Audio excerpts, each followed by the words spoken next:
I just want to start with saying that I got copyright struck so hard the first time I tried to upload this. So just a warning that there will be like clips that I put in, but they will either be poorly voice acted by me and my friend or no audio, which I think I say later in the video. I think I put clips over them.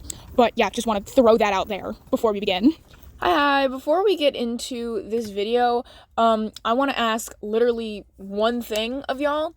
I know there are some people who absolutely love Robots in Disguise 2015, or will just have a different opinion with me about Transformers in general, and that is perfectly fine. In fact, I actually love talking to people who think differently from me. So my only request, my one singular request in all of this is, be nice. My word's not gospel or like anything. I'm literally just some random girl on the internet. Agree or disagree, and with me or, you know, people in the comments, just be nice about it. That's my only request. Okay. Sound good? Awesome. Let's get on with it. Robots in Disguise was a Transformers cartoon that came out in 2015 as a supposed sequel to the much-beloved Transformers Prime. That still actually remains, like, a favorite among Transformers fans, like, to this day. Genuinely, I don't think I've ever met anyone who disliked the show. But since I'm making this video, obviously it did not go as well as I would hope. I have a myriad of issues with this show, so while I talk about it, you can watch this speed paint of some random Transformers I made to practice drawing wider range of robots. I actually liked Starlight so much I made her my Sona. Anyways, moving on. One of the most major problems right off the bat with the show is Robots in Disguise is supposed to be a sequel to Transformers Prime, which took its material extremely seriously. Everything was important because everything had a cost. Lives could be taken, and they were. Backstories were tragic not just for the hell of it, but because that's war. War is inherently tragic and unfair, showcased in just how small the cast is in the first place. While everyone is a character, they also act as symbols and metaphors. Bumblebee is the generation born into violence, quite literally silenced by its tyranny. RC is those unable to grow close to others the way they used to after so much loss. Ratchet is the people who dedicated their lives to saving others only to watch people die all around them.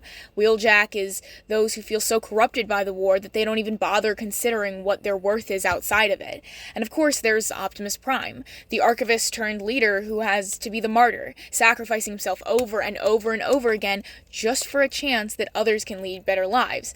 And that's just the Autobots. That's not even touching upon the complexity that is the Decepticons and their interesting ranks. Point is, everything and everyone had a point in a literary sense. For example, Bumblebee's death and subsequent revival in Season 3 is a wonderful example of a quote-unquote baptism scene. Now, you're hearing that and you're probably like, I'm sorry, what? What the hell are you talking about? Well, a baptism scene isn't exactly what it sounds like. A baptism scene refers to a scene either in a novel or a piece of media where a character is submerged in a liquid, most typically water, and they re-emerge changed. Oftentimes, these scenes are used to symbolize rebirth, of the spirit, though in some cases, like Bumblebee's, they can be both literal and metaphorical. Another good example of a quote-unquote baptism scene could be seen in Season 1 of Arcane with Silco and Jinx. But Bumblebee, the youngest of the team, the one whose voice was quite literally stolen by the warlord who caused the slaughter of thousands, emerges from this pool of water and kills Megatron directly afterward. And holy hell, this scene is so good, and it goes so unbelievably hard. Roll the clip! Prepare to join your scout in the Allspark.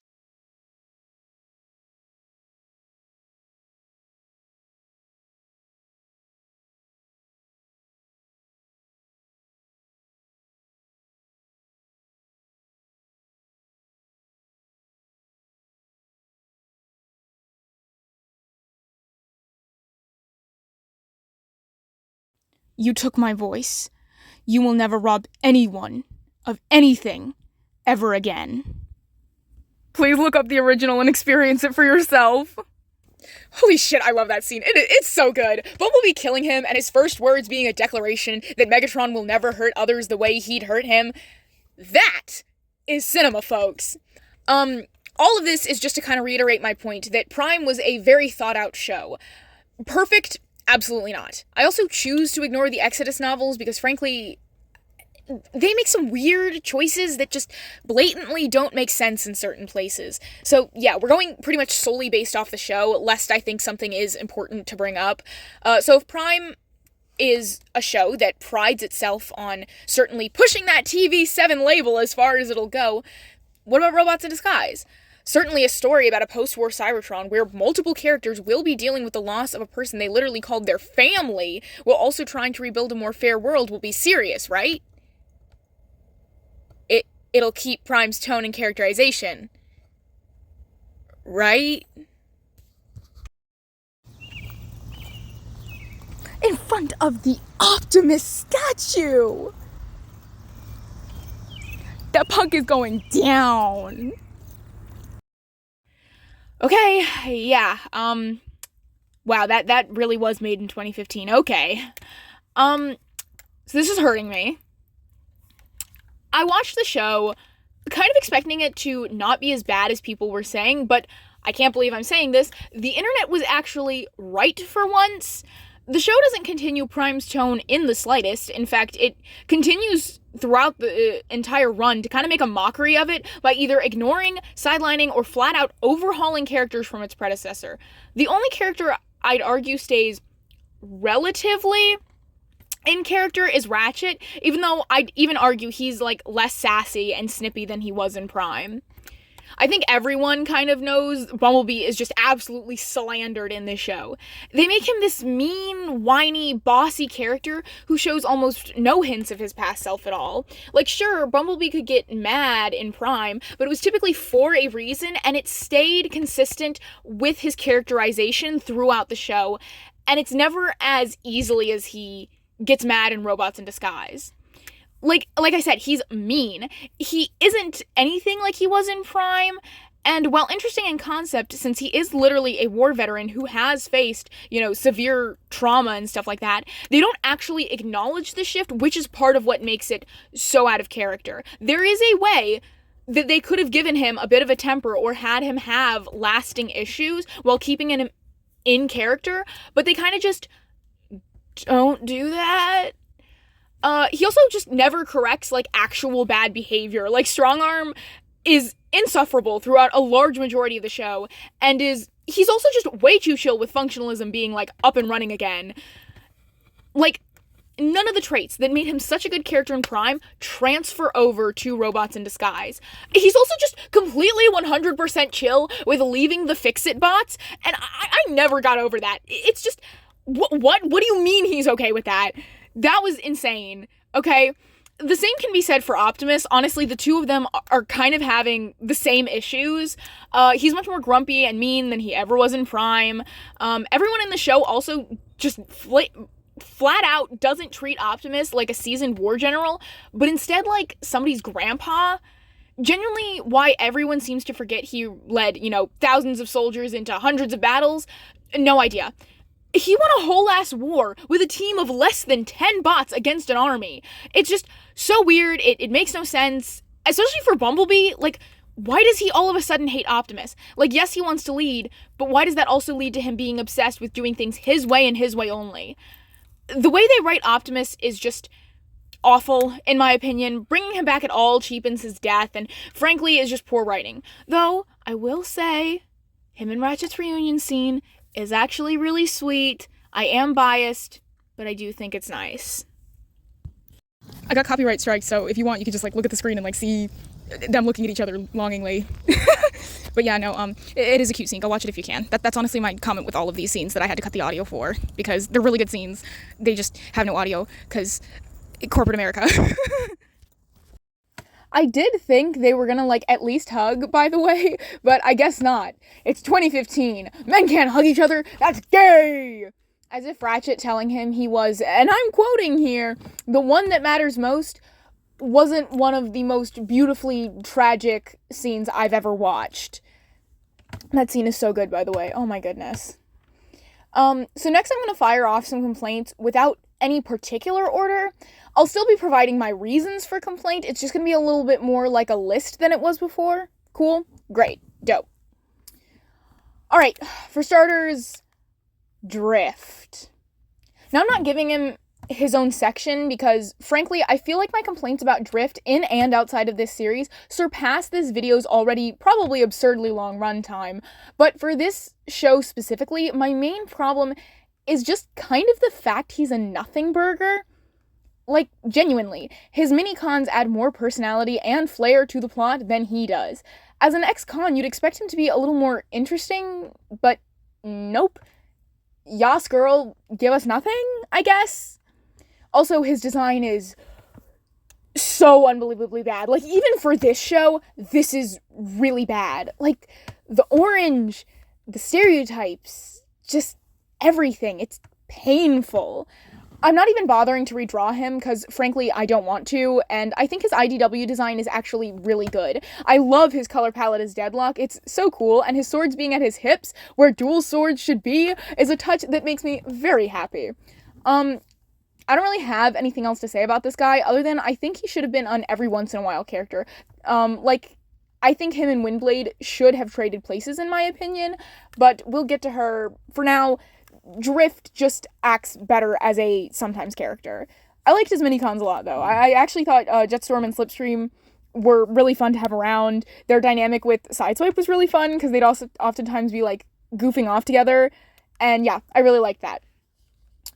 Next up, why is Jazz still alive? He was alive for the entirety of Prime? If he was alive for the entirety of Prime, then where the fuck was he when they were fighting literal robot Satan? He's literally the second in command / first lieutenant of the Autobots, and his best friend literally died. So why is he so chill? What is he doing here? What the shit is going on? But yeah, I'm not mad about it or anything. Moving on. What's going on with aging in this show? Like, Sideswipe and Strongarm are very clearly teenagers, but were they born? Were they raised?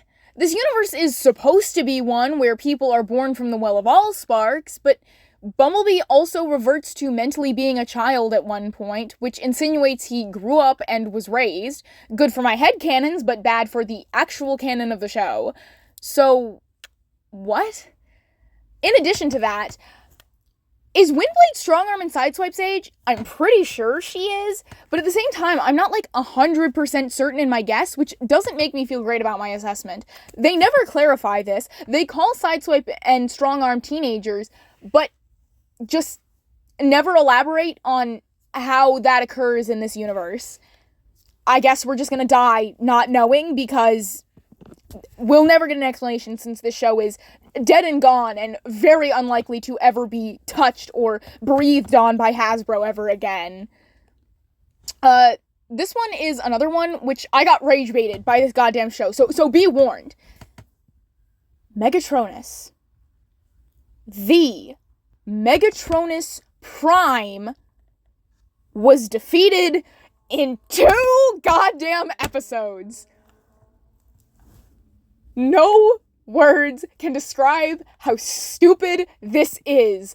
Genuinely, I don't think anything in the English lexicon could possibly express how idiotic even the idea of this is.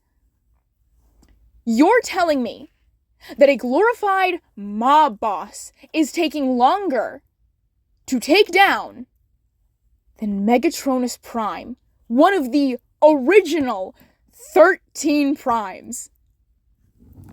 Don't talk to me! You can't just bring in Megatronus, or any prime for that matter, and then use the power of friendship and laser swords, I'm not kidding by the way, to get rid of him. Also, his powers were just lame as fuck. Like, he was created to fight Unicron, and all he has is an energy blast? Literally, screw off. Screw all the way off. His design was also just extremely mid, in my personal opinion. I think the original primes should generally have a very commanding yet almost regal air to them. This is more of an opinion, but I am going to speak it because this is my video. I mean, I don't know what else to tell you. I can do what I want. But they don't have to be big or tall, but I do think they have to take up space with their sheer presence. And honestly, I just really don't get that at all for him, which is a shame because they had the perfect design in the works that I think they should have just used for him. In the season special, where Starscream appears, he gets a form that is so unbelievably cool that I wish the show had been either a bigger hit with fans so someone could draw this sick-ass design, or just had a better animation budget. Like, I'm sorry, can I just nerd out here? Because his design was so fire. Angelic imagery while trying to wield a weapon of mass destruction? The scene literally looks like when Optimus meets Primus and finds the Matrix, but is pierced by this evil purple to show his corruption, and the fact it looked a little bit like a shattered glass colors? Ugh. Starscream looked so cool, and the design was wasted on a boring fight and an awful show. I definitely think they should try a design for that. Oh my gosh, I can't talk. I think they should try a design of that magnitude for him again, because it ate down. Literally best design in the show. I will happily die on that hill. A surprising hill to die on, but a hill nonetheless.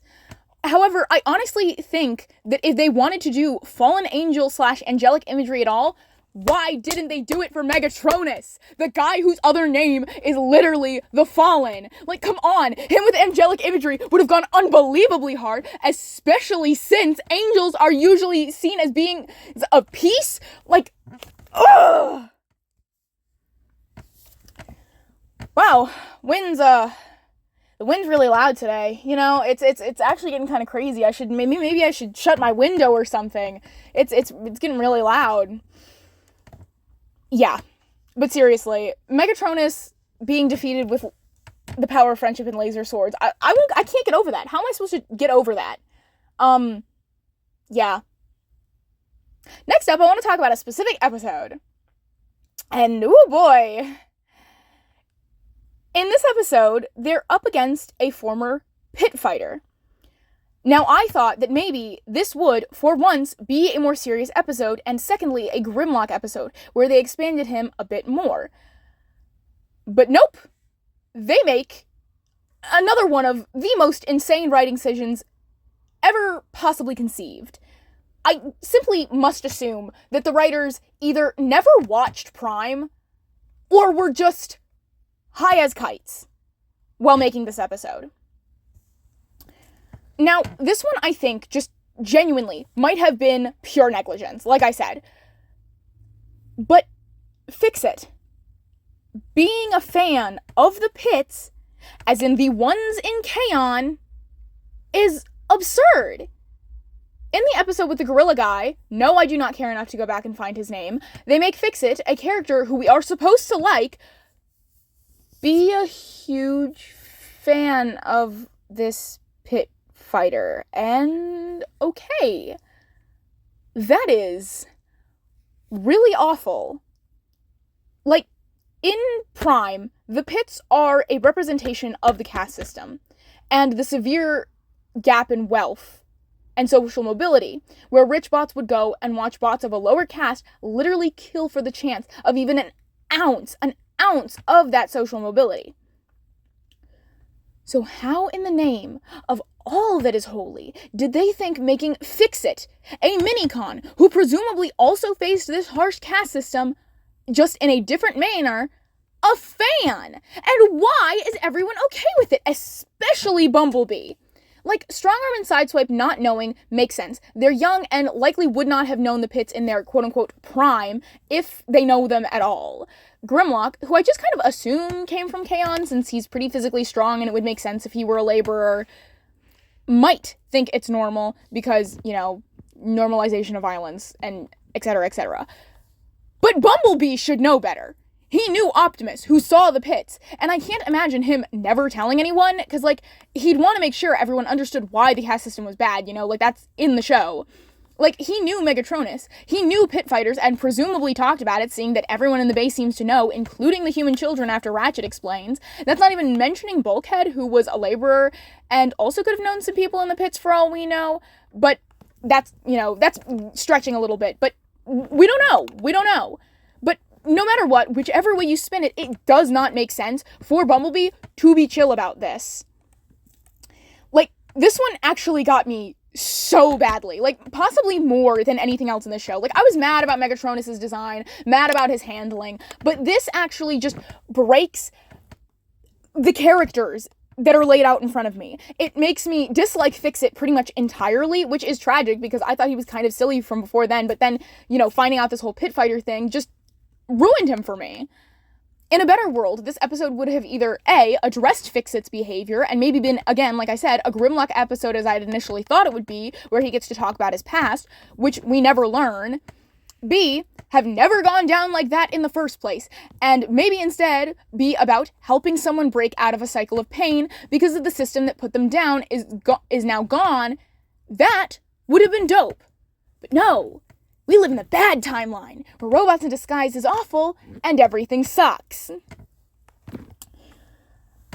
I'm actually going to use this as a jumping off point to talk about another huge issue with the show, and that's its treatment of the prisoners. Now, I didn't notice until I went back and rewatched episode 1, but the Alchemore is a max security prison ship, which is interesting, seeing the kind of people who were on the ship. And if the show was a little more aware, I think it could have been an interesting discussion about who we imprison, where, why, for how long, but again, they don't do that. This does branch into a larger discussion about Transformers and other war-based stories written by American authors, likely unintentionally, tending to lean into a very American view of revolution. And in Robots in Disguise specifically, leaning into the American prison complex. I'm not going to get entirely into the larger topic, but I will touch on the prisoners thing, since hunting down escaped prisoners is pretty much the entire thing that this show has going for it. That's pretty much all they do. Well, in Prime, every single main con is giving at least some level of sympathy, if not outright asked to join the Autobots, like at one point Dreadwing is. Robots in Disguise does not show this level of care for the prisoners at all. Now, bear in mind, some of these guys are genuinely awful. Steeljaw is no walk in the park. That guy who ate metal, I can't remember his name, you know, he literally ate a city, which also just, again, tone issue. That was so weird. That was very weird. Also, is he a cannibal? Is he a cannibal? Because, like, when he eats metal, he grows. Is he a cannibal? Did he eat the inhabitants of the city? We don't know. And we never will know. But, anyways, like I said, Steeljaw, no walk in the park, but other characters do warrant a much more nuanced discussion.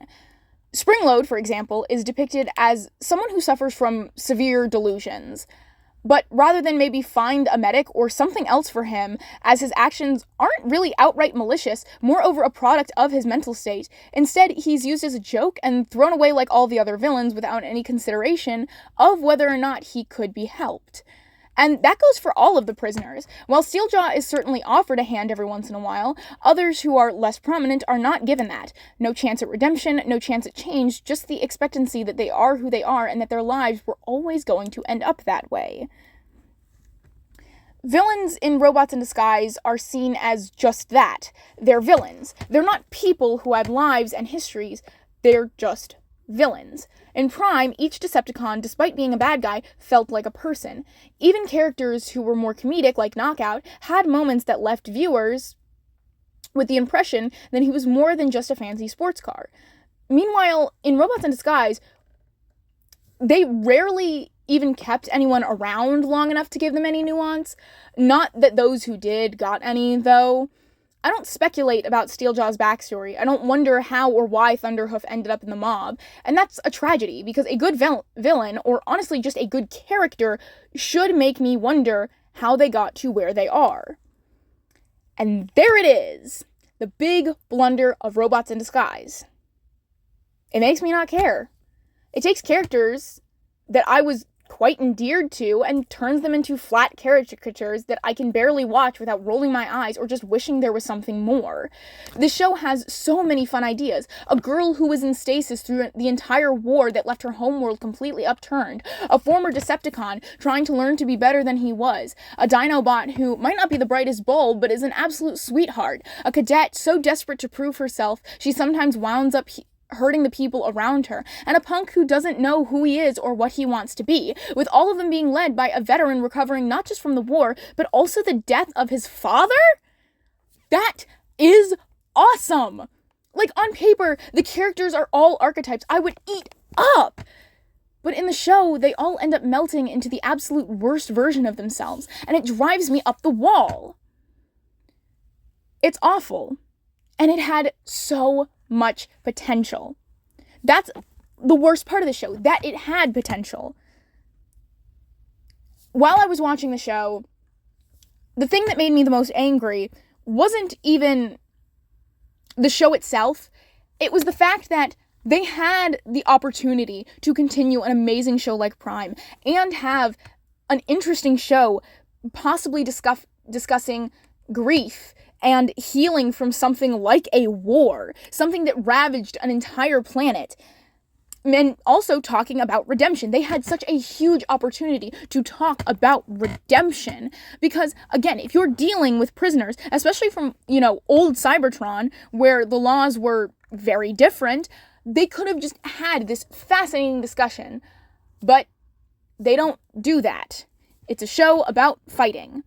And we can't say that, oh, hey, it's a show, it's, Transformers isn't supposed to get like that. Transformers has gotten like that. The IDW comics, Skybound to an extent, and other Transformers shows have discussed redemption. I mean, Transformers Armada, Starscream from Transformers Armada is a very beloved version of the character. And I just think that there is room for a show like this where they take, a more nuanced look at the characters and of the villains. Starscream also just pissed me off in this show. I want to throw that out there. A, he either shouldn't have been alive, or B, should have been still really badly injured from what happened. That was so bizarre. Starscream's arc was just, that was a thing. But enough of this. Let's actually get into character specifics. I'll only be redesigning Grimlock, Strongarm, Windblade, and Sideswipe, because frankly, Bumblebee's Prime design is perfect. I love it. No notes. And the only thing super wrong with Fix-It is his color. Make him a less neon shade of orange, and he's not really all bad, in fact. Maybe if I feel like it, I'll doodle him in my style. It'll be up right now if I did. If I didn't, sorry. As for my criticism of these two, y'all already got Bumblebees. As for Fix-It, I just wish they did more with him. He's supposed to be pretty old, so maybe showcase that more alongside maybe giving him a more specific job with the prisoners rather than a generic fixer guy.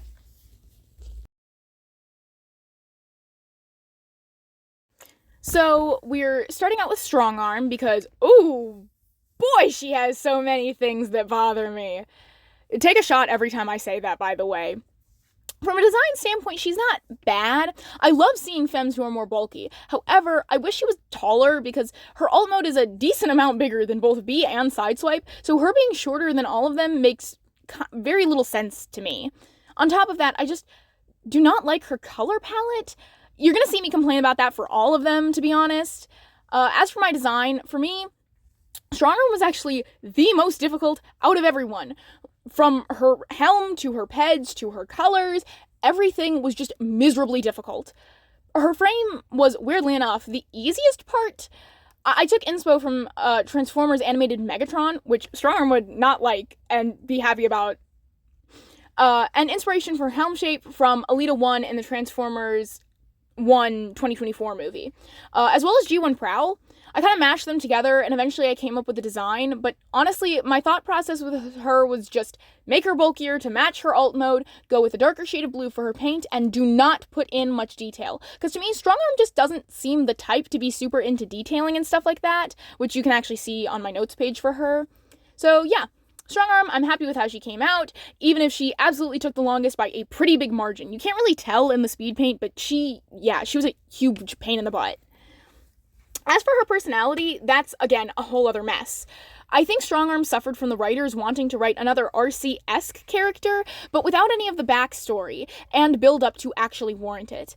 I won't lie, Strongarm drove me up the wall, and this sucks because I always give the female characters in male-driven shows the benefit of the doubt, because I'm me and I love seeing the ladies, but she was just a miserable character. She was blatantly functionalist multiple times, her banter with Sideswipe often just felt like bullying. Sideswipe had his moments too, by the way. And the only thing about her that I thought was kind of interesting was that I felt if the writers had actually known what they were doing, she could have been a character with weirdly well done OCD.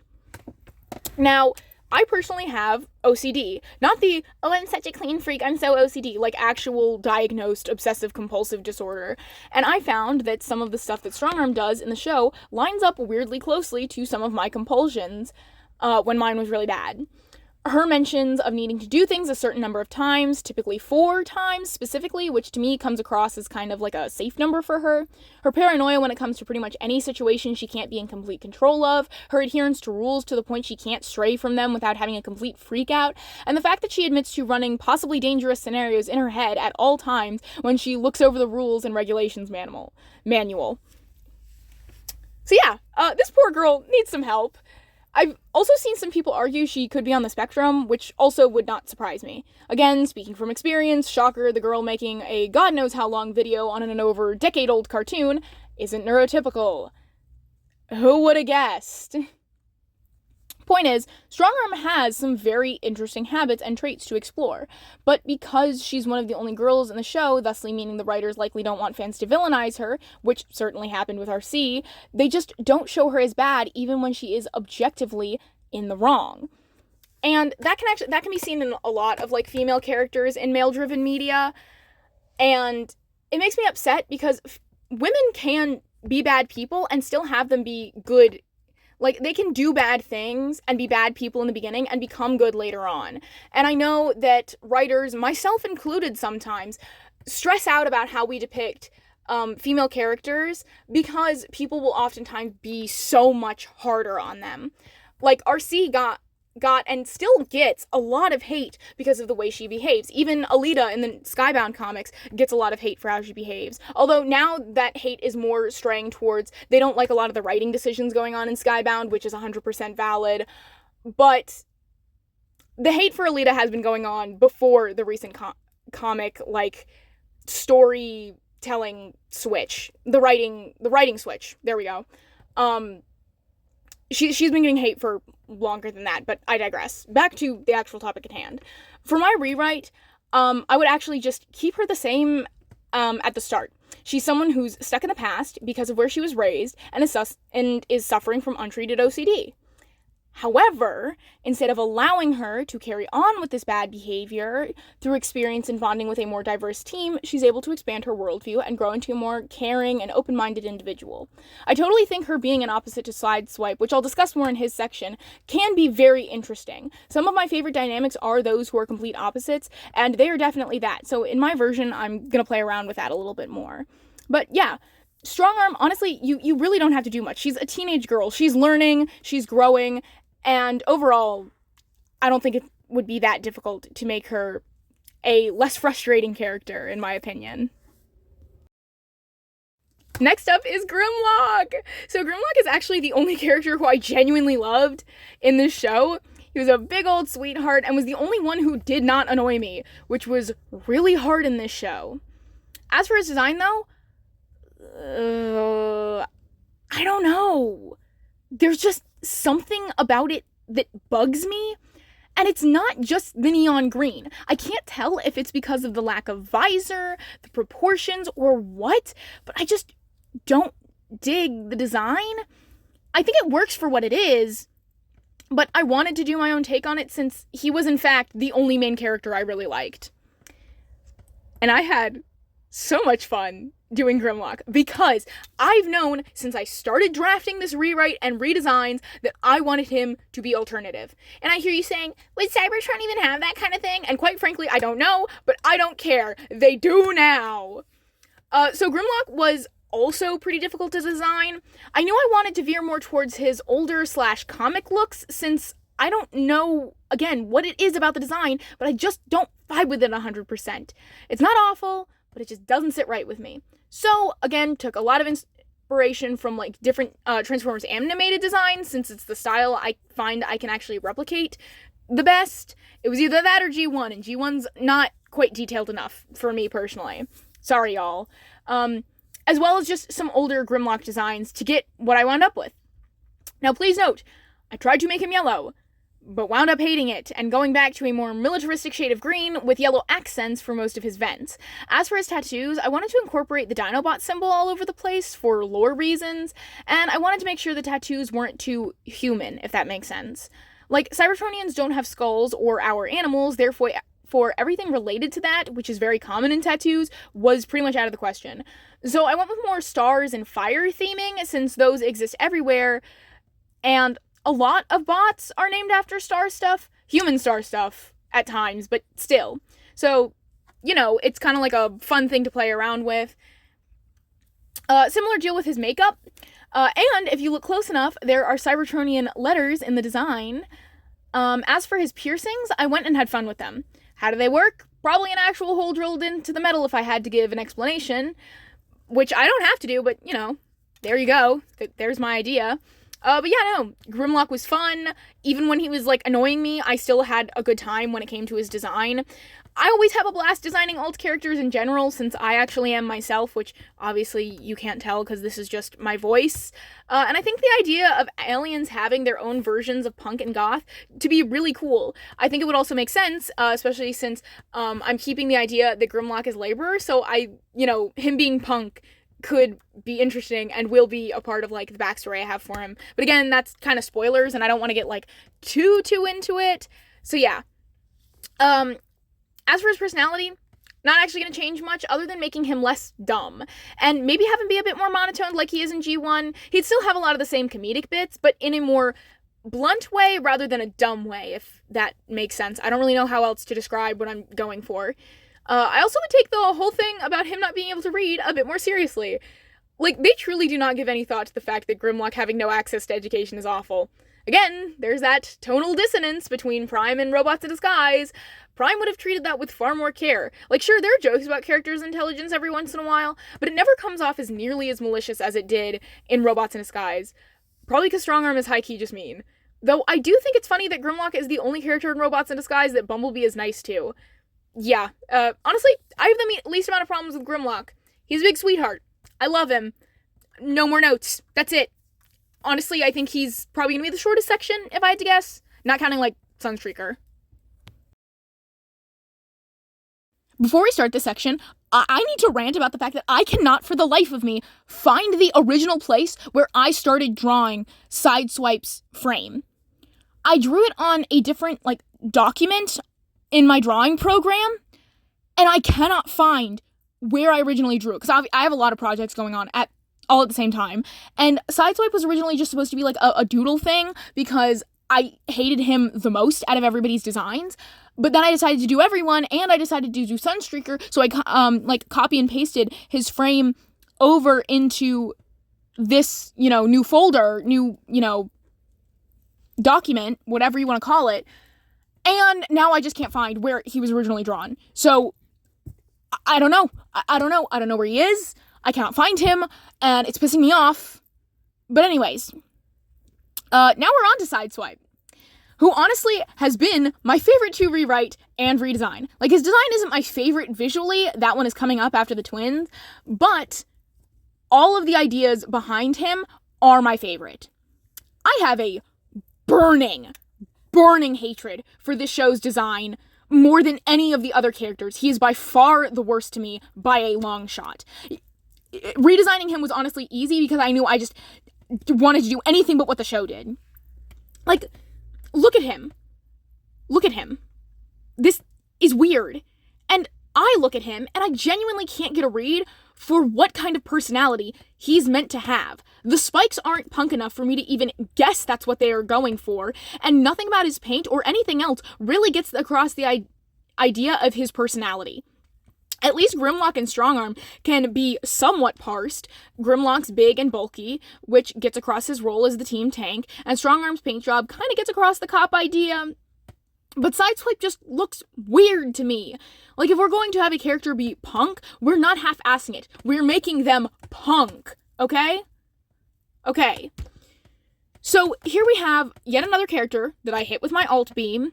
As I've mentioned, Sideswipe's original characterization in this show, supposedly, because they don't do a very good job of showing it, is that he's a punk teen who's kind of troubled, right?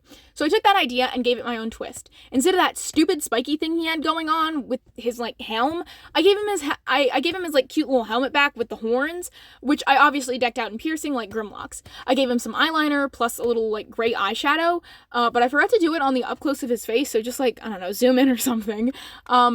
Now, I did want to push this design further into punk territory because I wasn't satisfied with just some piercing and a little bit of eyeliner, as the punk scene has, like, a lot more going on with it, even when it just comes to clothes. But since Sideswipe is a robot, I had to figure out something else. I wanted to give him something that mimicked a patch jacket, so I gave him some stickers and caution tape. Very DIY, like a lot of actual punk stuff is for humans. My idea was that he got quite a few of them after he got to Earth, hence why most of them are Earth-based. I do have a design for, like, a decal sticker on his back and on his, like, forearms, but I didn't have room for it on the actual design sheet, so instead it just lives in my notebook. If I remember, I will flash a picture up right now. I also wanted him to be kind of scrawny, even compared to Windblade for lore reasons. Plus, I like the idea of his assets being his agility and speed, rather than strength and brute force, as that's kind of Grimlock and Strongarm's thing. As for inspiration, I think this one is most obvious. I was inspired by his G1 comic designs, as well as from Jazz from Transformers Animated. As for his personality, yet again, we're back into the having glaring issues territory, as if we ever left it. Sideswipe is, again, supposed to be a troubled teen character who I'm pretty sure we're supposed to have at least some sympathy for.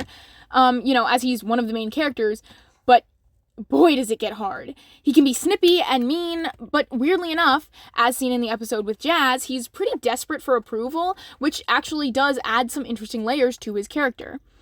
Also, sometimes the plot will literally just bend over backwards to make him in the wrong. I can't remember if I've mentioned it yet. I don't think I have. But I will literally never get over the episode where they randomly have Sideswipe start infantilizing Jetstorm and Slipstream to have a lesson about it, when Strongarm had been actually doing that in the show consistently for ages. Like, Sideswipe was so chill with Drift's minicons, sparring and hanging out with on a couple occasions, like on screen. We never saw Strongarm do any of that, and she would often make comments about their size, yet for some reason they just completely disregard that part of her personality because Sideswipe has to be the bad guy when they need one. Also, in the first episode, when he's supposed to be at his worst, seeing that he hasn't been given a chance to grow as a person, he's still helping the team. He makes sure Russell is okay despite him being, in his perspective, some weird little alien. Joins the fight despite being the only person not trained in combat, at least as far as we're told in the beginning, and does manage to help despite his, attitude problem. I'm sure I could be missing some, but frankly, I don't want to go and watch the show again to find them because it's a miserable slog. It's not even entertaining watching this as, a rage bait kind of thing, because it's not even entertaining rage bait, okay? It's boring. I can't get across how boring this show is. I am complaining about it a lot, but I'm complaining from a place of knowing that the show is just boring. It's bad and boring. How do you manage to be both? It's very rare I find a show that I can't finish, even hate watching, but this show made me find it. This show found it. Yeah. Also, oh my goodness, I can't talk. I'm so sorry. Sideswipe is... I'm gonna start that again. Sideswipe is interesting to me. I tend to lean towards characters who aren't necessarily the nicest, as I find them very interesting. Because oftentimes people, especially teenagers like Sideswipe, don't act out for no reason. Some of my other favorite Transformers, my favorite, period, point blank, no notes, is Ratchet, who probably an acquired taste. But that aforementioned desire for approval could be part of a larger desire for attention, And if Sideswipe wasn't receiving that, perhaps acting out is like his way of getting it in any way possible. For my rewrite, I decided to go this particular route and focus on that, because I'm not having Cybertron fall back on its functionalist ways like the show. So he's not really acting out against the government as a whole, but rather acting out due to his own issues. I'm keeping his initial inability to bond with the team, especially Strongarm, because I also want to keep the two of them being opposites. They can't see eye to eye due to their upbringings and their mutual inability to view the world from another's perspective. Sideswipe is irrational and angry in the beginning, whereas Strongarm is stressed and tends to overthink. Sideswipe will have a more interesting dynamic with Bumblebee as well, being a little reminiscent of Optimus Prime and his relationship to Bumblebee. To kind of have like that little like parallel father-son thing going on. I think it's fun. I'm sorry, gang. I'm a sucker for a found family dynamic, and this show is like bursting with the potential for a found family dynamic. But yeah.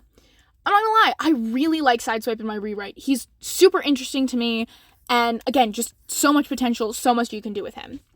Now, moving on to our special guest, Sunstreaker. Now, he is literally a replica of Sideswipe, except with different colors, and obviously I made his helm a little bit different. He has, like, these little fans and horns that are smaller and a little bit thinner. I honestly like Sunstreaker's design a tiny bit more than Sideswipe, purely because of his head fans coming out way better than I expected. Seriously, no one understands how stressed out I was about these stupid, like, head fans. I thought they were gonna be so bad. I also had this huge debate with myself about whether I wanted to give Sunstreaker piercings and stuff, like his brother, since twins aren't always similar in personality. However, because of Sunstreaker's role in the story being pretty different, I decided to go with it. Plus, I could totally see the two of them bonding over that sort of thing. Also, this would be a good time to mention the crest things that they have. So, another thing that was really weird to me in Robots in Disguise is that everyone who wasn't an outright Decepticon had an Autobot symbol. Because, like, the Autobots are a war and military faction. They're not at war anymore, so why would they really need that? I was like, well, I still kind of like the detail, so what if I just gave them one unrelated to the Autobots? Thusly, the characters got their own based off their family or diaspora, which, again, that's more rewrite stuff. I also thought giving Sunstreaker and Sideswipe like a sun and moon thing was really fitting. I thought it was fun, and I think it came out cute. Strongarm's was also really hard. Again, everything about Strongarm's design was a nightmare, even her crest. I had no idea what I wanted to do. I think you can actually kind of see it in the speed paint, me, like, struggling. Also, I just want to put it out there that I low-key hate when Transformers stuff just decides to completely ignore Sunstreaker's existence, since I actually think he's kind of neat. In G1, he's kind of similar to Knockout, caring a lot about his appearance and often being kind of this, like, sort of sassy, quippy character, that would bounce off Sideswipe a lot. I also think it's interesting that he's meant to be more harsh than a lot of Autobots, with the wiki even noting that he'd make a better Decepticon. Well, he's not going to be a main character in my rewrite. He does exist, and I do play around with that idea in the time that he does spend present for the plot. Overall, I don't have much more to say about Sunstreaker since he wasn't in the original show for me to critique.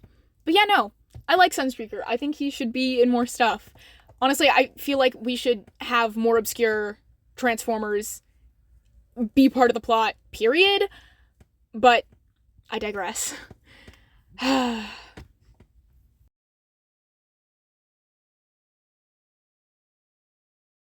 Last, but certainly not least, Windblade. Now, Windblade's design is actually kind of interesting in theory. Skipping over the colors, because y'all know what I'm gonna say about them, she has some interesting elements to her design. According to the wiki, it's likely her design was inspired by a Japanese group of warrior women called the, and I'm probably going to butcher this, despite the fact I looked it up, the Onabugisha? I'm gonna leave it there. From what I can tell, this isn't actually confirmed, and I think it's actually more likely her face paint is based on old kabuki theater masks. This is a tad bit odd, seeing that her, hairstyle is actually more reminiscent to an ancient Chinese hairstyle. And I only know that because one of my friends who is actually half Chinese pointed that out when I was showing them a clip of Robots in Disguise. Now, this isn't necessarily a problem. Windblade doesn't have a race because she is a robot alien from a foreign planet. However, in a show that already has some questionable designs, cough, cough, drift, cough, cough, it doesn't sit completely right with me. I won't make any more comments about it since I am not Chinese nor Japanese, so I don't really have much room to speak on the matter, but I thought I'd put, my 2 cents in there, throw it out. But moving on to stuff I can actually talk about, she's a seeker, right? And she seems to be based on a mix of a VTOL. I know that's confirmed because of, her wings and, like, the fans and everything. But I also think maybe, and this is judging by, like, her toys mostly, that maybe she's also kind of based on an F-15 or 16. And those are not particularly small vehicles. And say it with me, folks, she is shorter than 2 sports cars. Like, fine, make your excuses about strong arm, because she is a grounder. But you cannot deny that a goddamn jet is going to be small. There's no world where that's going to be smaller than a sports car. Like, oh my goodness gracious, that bugged me so badly. Overall, I don't think her design is horrible. Her color distribution is a little odd to me, and I don't love her spiky shoulder pads, but it's certainly one of the better designs of the show, which is an, unfortunately, low bar. But here's where I will confess. She is by far my favorite redesign.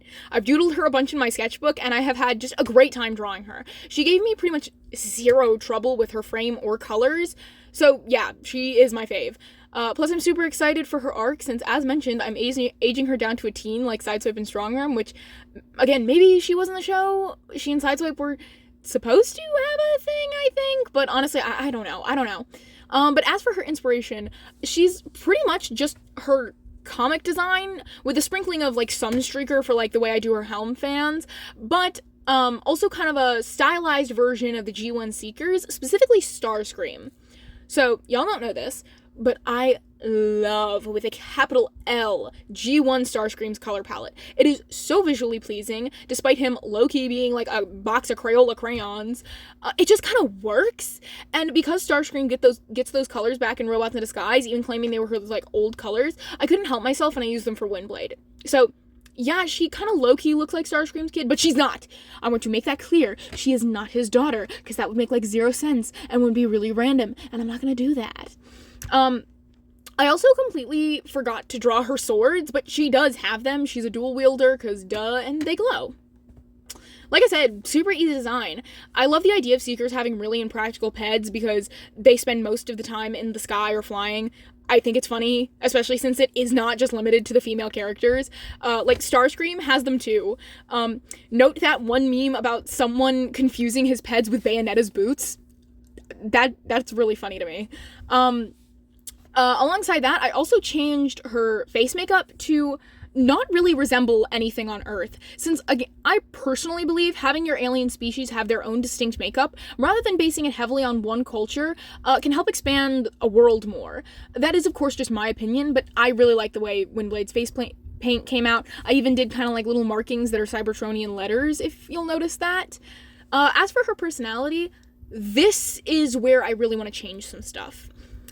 Windblade is a character who is barely explored, despite her story being possibly one of the most tragic. She's placed in stasis before the war even occurred by Primus himself, solely for the purpose of being a warrior later down the line. The show never acknowledges the fact that she had a life before stasis. Of course, the same thing goes for Grimlock, but I digress. The fact that, like, she could have had friends or loved ones who she was forced to leave behind in the name of serving Primus. While she obviously is honored by being chosen, I can't even imagine how much it must have hurt to wake up in a world where everything you knew was either gone or just irreparably changed. In my rewrite, I want to focus on this. Since I don't want to have Megatronus be a part of the plot, instead of her being put in stasis to fight him, instead I want her to have essentially been a secret weapon from Primus that was just never needed or used due to the fall of Cybertron resulting in the Exodus. She'll be a teenager, as mentioned, and there will be a heavier focus on her quite literally being from a different time, exploring the difficulties of reckoning with your entire society being desecrated by war and brought back up. Being brought back up, all without having time to, like, even adjust to that idea.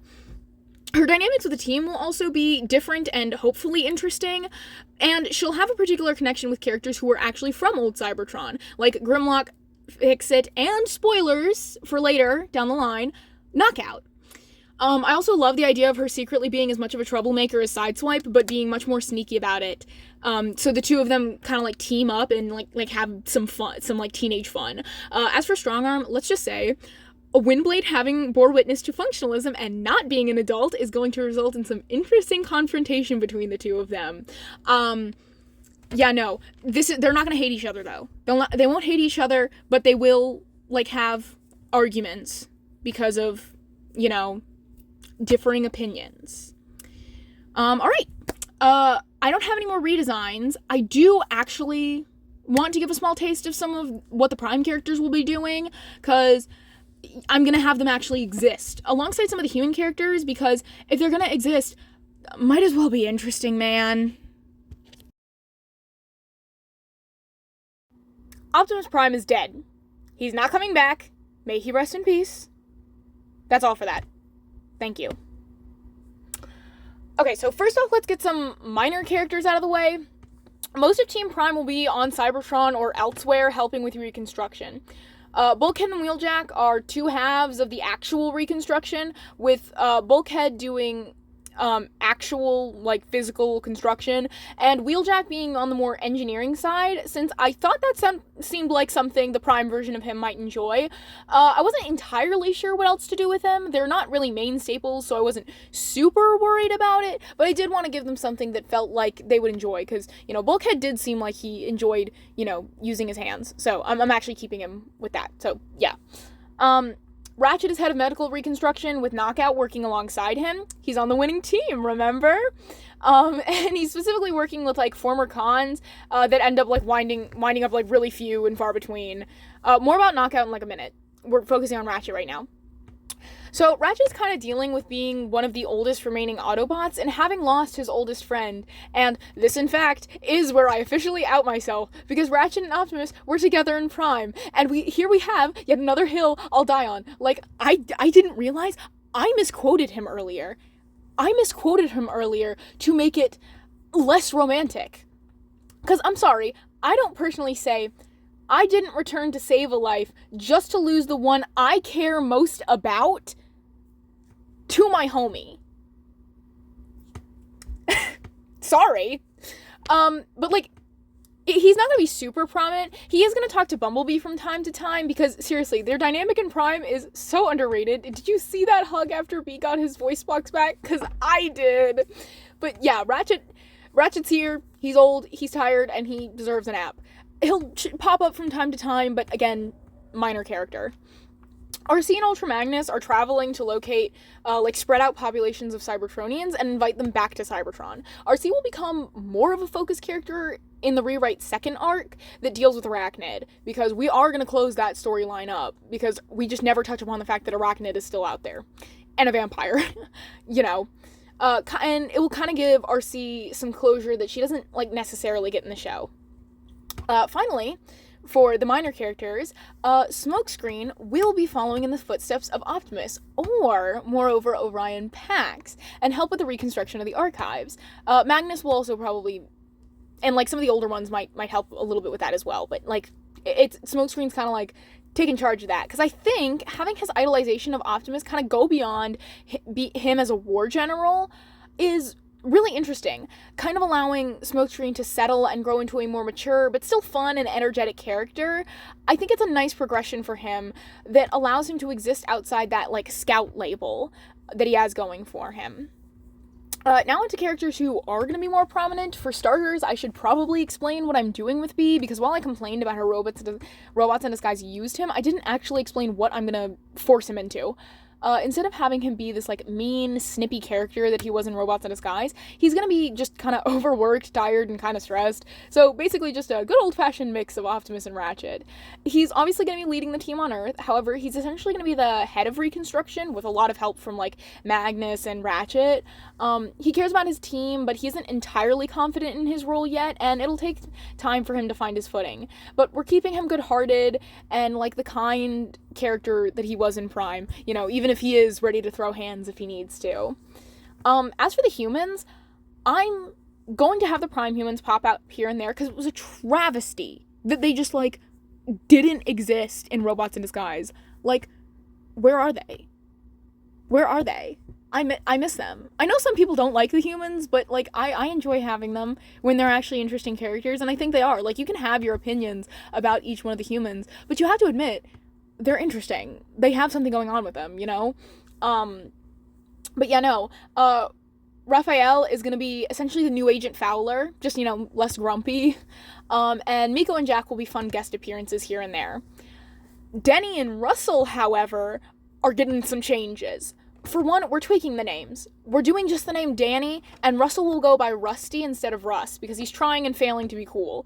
Also, we're aging him up, so that he is also a teenager, because, for one, I don't know, I don't like children being in these shows unless they have something to, like, actually offer. Like, Raphael is really smart, so him being there is, like, fine. I enjoy his presence, but, like, if they're not a teenager, no, get that 10-year-old out of here. Why is he here? So yeah, no. Also, aging him up to a teenager will allow us to have some, like, fun stuff going on with him interacting with, like, the teens on the team. So, we don't really get much insight into them at all in Robots in Disguise, but I am going to keep the kind of idea where it seems like Rusty was living with his mother and then ended up going to live with his father. I'm pretty sure they're divorced.